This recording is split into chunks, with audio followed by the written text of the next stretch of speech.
निकाल लागलेल्या विधानसभा निवडणुकांमध्ये सत्ताधारी पक्षाची प्रमुख भिस्त होती त्यांनी गेल्या 5 वर्षांमध्ये केलेल्या कामावरती आणि त्यांनी राबवलेल्या योजनांवरती. उदाहरण जर का द्यायचं झालं तर मध्य प्रदेशमधली लाडकी बहन योजना, राजस्थानमधली इंदिरा रसोई योजना, छत्तीसगडमधली राजीव गांधी किसान न्याय योजना आणि तेलंगणामधली रायतू बंधू योजना. या सर्व योजनांची त्यांच्या राज्यामध्ये चर्चा झाली आणि देशभर सुद्धा मोठ्या प्रमाणामध्ये चर्चा झाली.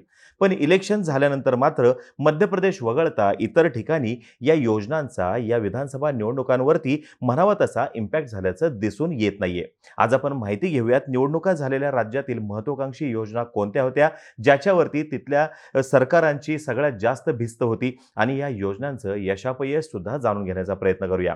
नमस्कार, मी अरुणराज जाधव बोल व्हिडिओवरती तुम्हा सर्वांचं अगदी मनापासून स्वागत करतो. कोणतंही राज्य कल्याणकारी योजना राबवतं ते तिथल्या जनतेच्या सेवेसाठी, जनतेला जास्तीत जास्त फायदा व्हावा म्हणून त्यांच्याकडून योजना राबवल्या जातात आणि प्रसंगी राज्याचं बजेट किती आहे याचा विचार न करता सुद्धा त्यांच्याकडून योजना राबवल्या जातात आणि अंतिम उद्देश जो असतो तो म्हणजे जनतेचं कल्याण व्हायला हवं आणि परत एकदा निवडणुकीमध्ये आपल्याला मदत व्हायला हवी.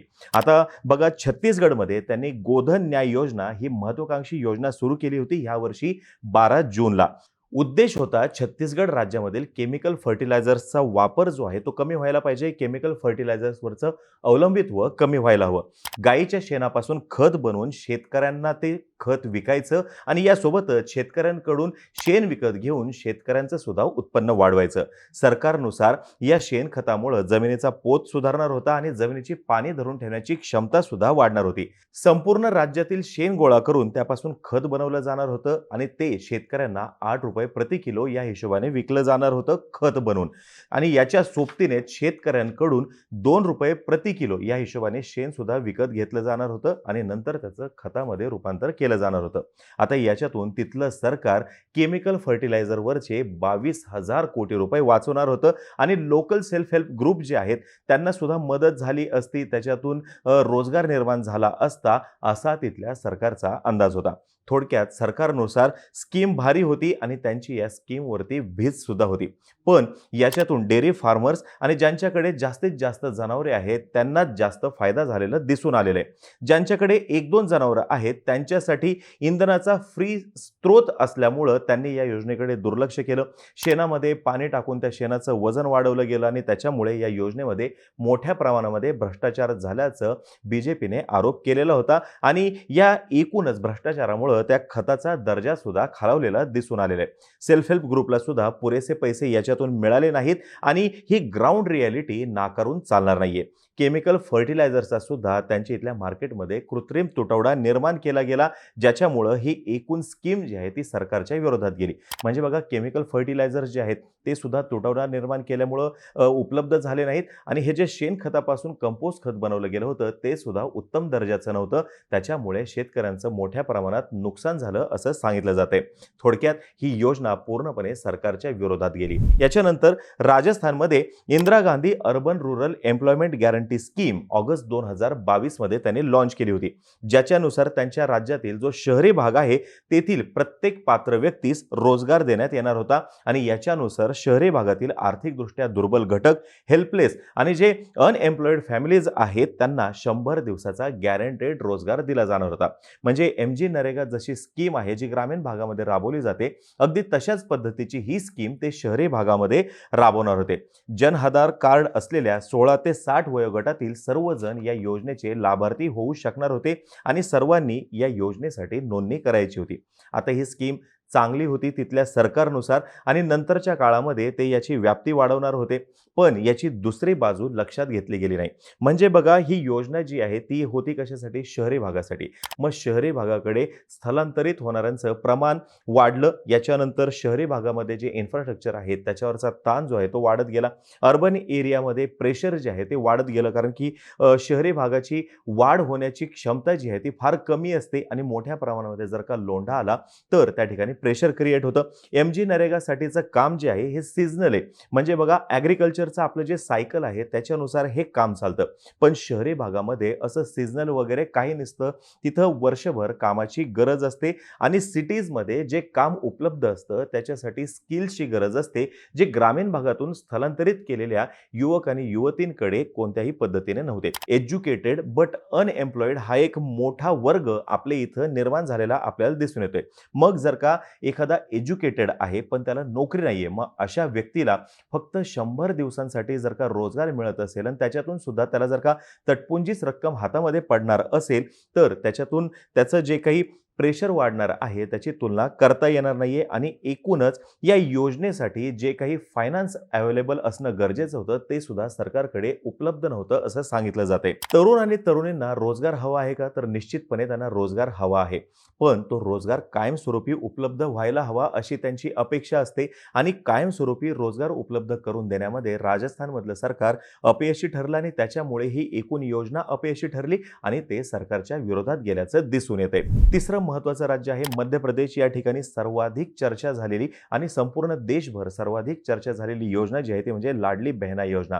यावर्षी जानेवारीमध्ये ही योजना लॉन्च केली गेली होती, ज्याच्यामध्ये poor sisters of all classes to get ₹1000 per month, म्हणजे कोणत्याही वर्गातील सर्व महिला ज्या आहेत त्यांना ₹1000 प्रति महिना तिथल्या सरकारकडून दिले जाणार होते आणि याच्यातून महिलांचं आर्थिकदृष्ट्या सक्षमीकरण होणार असा सरकारचा दावा होता. आणि याच योजनेचा पुढचा टप्पा मुख्यमंत्री लाडली बहन आवास योजना म्हणून सप्टेंबरमध्ये लॉन्च केला गेला. इतर कोणत्याही हाऊसिंग स्कीममध्ये ज्यांना घरं मिळाली नाहीत त्यांना या योजनेतून घरे दिली जाणार होती आणि याचे सुद्धा जवळपास 4,75,000 लाभार्थी असल्याचं तिथल्या एकूण आकडेवारीमधून लक्षात येते. मध्य प्रदेशमध्ये या सर्व योजना फार जोरामध्ये चालल्या. एकूण महिलांसाठी ज्या त्यांनी योजना आणल्या गेल्या काही वर्षांमध्ये त्या सर्व जोरदार चालल्या आणि त्याची सगळ्यात महत्त्वाचं म्हणजे प्रभावीपणे अंमलबजावणी केली गेली, ज्याच्यामुळे तिथल्या महिला वर्गाने भरभरून मध्य प्रदेशच्या सरकारला मतदान केलं असं सांगितलं जातं आणि ही योजना त्यांच्या इथं कमालीची यशस्वी ठरल्याचं दिसून येते. चौथं महत्त्वाचं राज्य आहे ते म्हणजे तेलंगणा. तेलंगणामध्ये रायतू बंधू जी योजना आहे याची गेल्या कित्येक वर्षांपासून चर्चा होतीये. 2018 मध्ये ही योजना लॉन्च केली गेली होती आणि सुरुवातीच्या टप्प्यामध्ये 58 लाख शेतकऱ्यांना याचा डायरेक्ट फायदा झाला.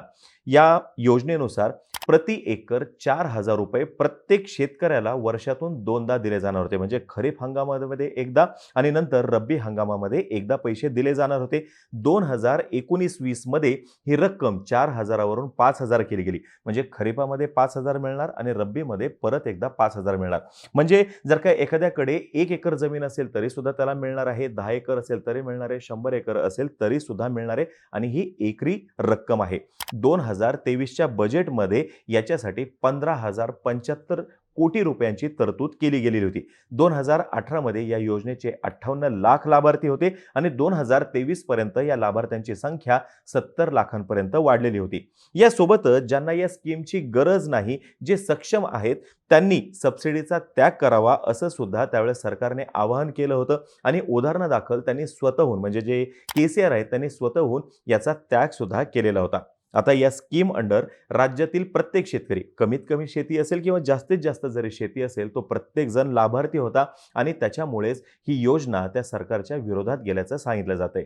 रायतू बंधू योजनेच्या अंमलबजावणीसाठी तिथल्या सरकारने अजून एक चांगली बाब केली होती. ते म्हणजे शेतकऱ्यांना चेकद्वारे त्यांनी रक्कम देण्याचा प्रयत्न केला. डायरेक्ट बेनिफिट ट्रान्सफर जर का असेल आणि शेतकऱ्याची जर का बँकेकडे आधीची काही जर का थकबाकी असेल तर अशा वेळेस बँक काय करते, जी काही रक्कम त्यांना ट्रान्सफर झालेली आहे त्याच्यातील त्यांना अपेक्षित रक्कम वळती करून घेतात आणि उर्वरित रक्कम शेतकऱ्याला देतात आणि याच्यामुळे तिथल्या सरकारने केलं काय, प्रत्येक शेतकऱ्याला त्याने चेक देण्याचा प्रयत्न केला. तेलंगणामधील शेतकरी जर का आपण बघितलं तर ते डेप ट्रॅपमध्ये अडकलेले आहेत. प्रत्येक शेतकऱ्यावरती छोट्या मोठ्या रकमेचं कर्ज आहे आणि या स्कीममुळे 5 वर्षामध्ये शेतकऱ्यांना फायदा झाल्याचं निरीक्षण तिथल्या सरकारने नोंदवलेलं होतं. पण या योजनेचे ड्रॉबॅक सुद्धा तितकेच महत्त्वाचे आहेत. म्हणजे बघा, शेतकरी श्रीमंत आहे का, गरीब आहे का, छोटा शेतकरी आहे, मोठा शेतकरी आहे, अशी कोणतीही या ठिकाणी विभागणी केली गेली नव्हती. सरसकट सर्वांनाच या योजनेचा फायदा दिला गेला होता.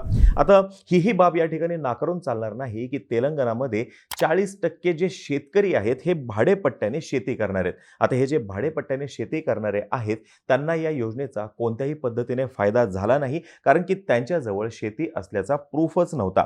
आता जितकी जास्त जमीन, तितके जास्त पैसे शेतकऱ्यांना सरकारकडून मिळाले आणि याच्यामुळे ही योजना तिथल्या सरकारच्या विरोधात गेली. या योजनेचं देशभर कौतुक झालं खरं. यासोबतच तिथल्या सरकारने संपूर्ण देशभर या योजनेची मोठ्या प्रमाणामध्ये जाहिरात सुद्धा केली. पण ग्राउंड रिॲलिटी ही आहे, की तिथले जी जनता होती, तिथले जे शेतकरी होते, हे या योजनेमुळे नाखुश होते, कारण की प्रत्येकालाच याच्यामध्ये लाभ मिळत होता. अशा पद्धतीने त्या राज्यातली सगळ्यात महत्त्वाकांक्षी योजना जी होती, ती त्यांच्या विरोधामध्ये गेलेली आणि जिथे प्रभावीपणे अंमलबजावणी झाली, त्याच्यातले जिथे-जिथे ड्रॉबॅक्स आहेत, त्या ड्रॉबॅक्सवरती काम केलं गेलं. उदाहरणार्थ मध्य प्रदेश, त्या ठिकाणी त्या योजना अगदी प्रभावीपणे अंमलात आलेल्या दिसतायत आणि जनतेने सुद्धा त्याला भरभरून प्रतिसाद दिलेला आपल्याला दिसून येते. येणाऱ्या काळामध्ये जिथे-जिथे निवडणुका असतील, तिथे-तिथे या अशा योजना अजून मोठ्या प्रमाणामध्ये येत राहतील. पण आपल्याला ही सुद्धा बाब नाकारून चालणार नाही, की या योजनांसाठी सगळ्यात महत्त्वाचं जे लागतं, तो म्हणजे पैसा लागतो आणि पैसा ते राज्य कसे उभा करणार आहेत, याचं उत्तर सध्या तरी मिळताना दिसत नाहीये. आता ही माहिती जर का तुम्हाला आवडली असेल, खाली कमेंट बॉक्समध्ये नक्की सांगा. तोपर्यंत आम्हा सर्वांची व्हिडिओ जास्तीत जास्त लोकांपर्यंत पोहोचवा आणि चॅनलला सबस्क्राईब करायला थोडं विसरू नका. धन्यवाद.